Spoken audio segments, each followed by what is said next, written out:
No ano em que completou 130 anos, o Supremo Tribunal Federal, a mais alta instância do Poder Judiciário brasileiro, enfrenta duras críticas.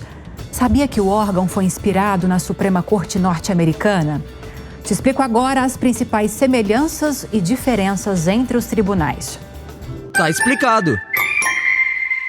O Supremo Tribunal Federal foi criado pela primeira Constituição Republicana Brasileira, promulgada em 1891.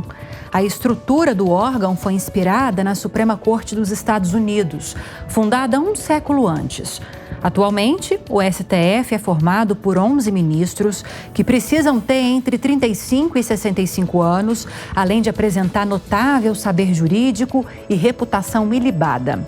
Já a Corte Americana é composta por 9 magistrados e, embora não haja requisitos para integrar a cúpula, geralmente o candidato é portador de conhecimentos jurídicos. O número ímpar de membros é para evitar o empate nas decisões.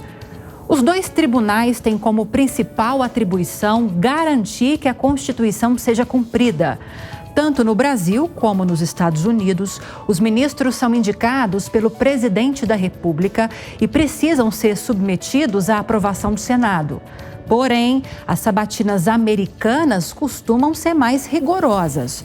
Enquanto lá, 23 dos candidatos foram recusados pelo Senado ou nem chegaram a ser sabatinados diante da rejeição, aqui apenas 5 foram reprovados.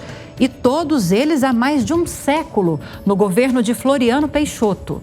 Assim como no STF, na Corte Americana os cargos são vitalícios. A diferença é que os ministros brasileiros têm aposentadoria compulsória aos 75 anos, ao passo que os americanos podem permanecer o quanto quiserem na função. Nos dois países há questionamentos sobre o fato da nomeação ser feita pelo chefe de Estado. E aqui as distinções entre os tribunais se acentuam. No Brasil, o cargo de presidente da Corte é rotativo e decidido em votação pelos próprios ministros. Lá, a nomeação é feita pelo presidente da República e a função é vitalícia. Enquanto os ministros brasileiros analisam causas de competência originária, que são aquelas que só podem ser decididas por eles, e ainda julgam um grande volume de recursos, nos Estados Unidos, os magistrados normalmente atuam na revisão de decisões de instâncias inferiores. E os juízes ainda podem decidir se a causa deve ou não ser debatida no tribunal, o que evita a sobrecarga do órgão. E é aí que está a principal diferença entre os dois. O excesso de atribuições do Supremo brasileiro atrasa o andamento dos processos e contribui para o aumento de decisões monocráticas. Tá explicado?